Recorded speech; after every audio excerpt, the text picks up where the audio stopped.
Yes, people, welcome back to another video, and this is another match reaction in pre-season to Liverpool versus AC Milan. My thoughts on the game. So Liverpool lost 4-2 to begin with. Just a mix of madness, especially that end goal, which we'll get into. But I want to get into the positives before we speak about the negatives. Rio, absolute cooking again, absolute baller, taking on his man. The work rate, I was very impressed with him, which is what I like to see, especially for that first goal that we scored from Dominic Szoboszlai. Fantastic finish from that base. I think it was just outside the box. So what happened was Rio's running at his man, causing problems for Tomori all game. And then what happens is loses the ball. But what I liked about him, he showed the instant work rate and that speed and intelligence to get the ball back and then release it off to Szoboszlai, which he then scored an absolute cracker of a goal. And he was brilliant in that game. The link ups was really good to see. Really zippy, fast, energetic football, which is what I liked. Very quick and a fast approach from Liverpool. And we showed different types of approaches in that game.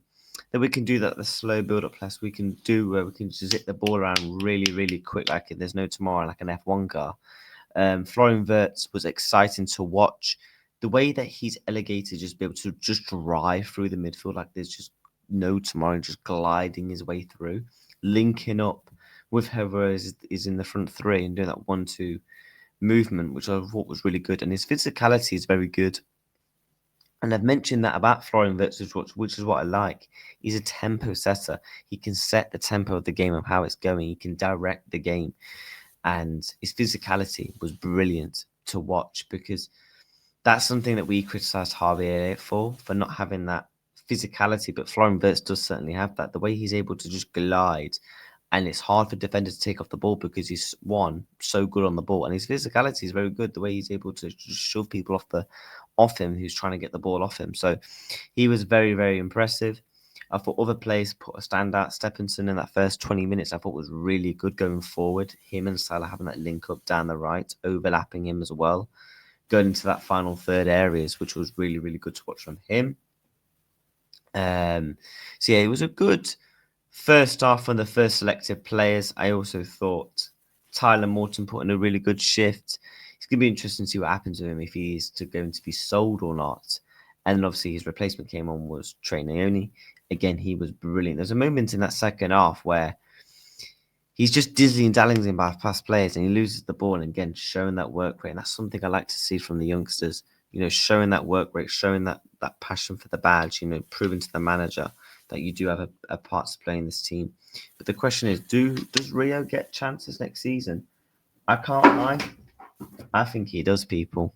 I think Rio will get chances next season to play a big, massive part in this team for Liverpool because the kid is just abundance of confidence. Abundance of confidence. Now, I'm not talking about playing him every week in the Premier League. I'm also not meaning that.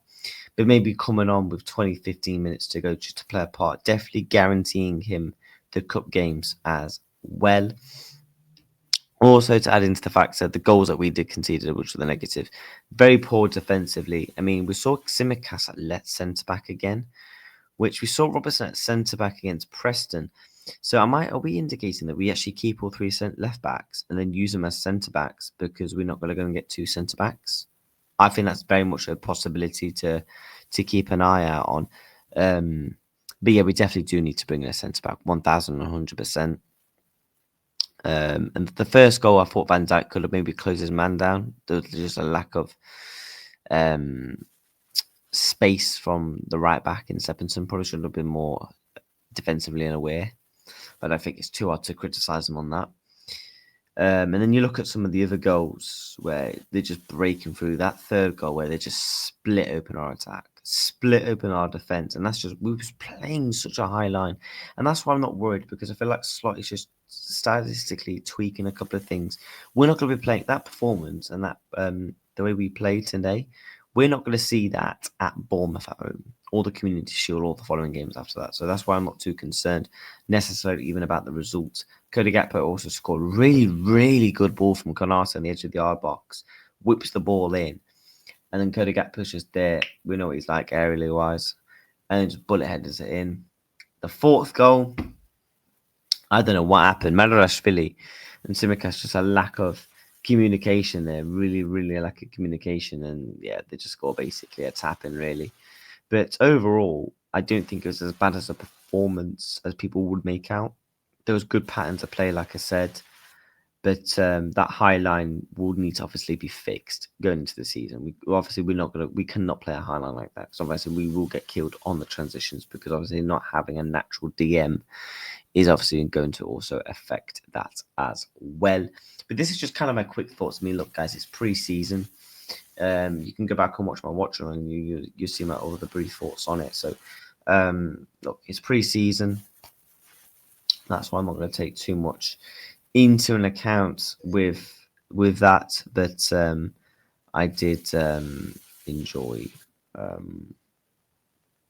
some parts of the game. But then obviously there's some parts where I'm like, oh, yeah, we can't be playing like that going into the new season. But yeah, people, make sure you're smashing that like button and you are subscribing to the channel as we're on that road to 2,000 subscribers. Take care. Peace of the Reds.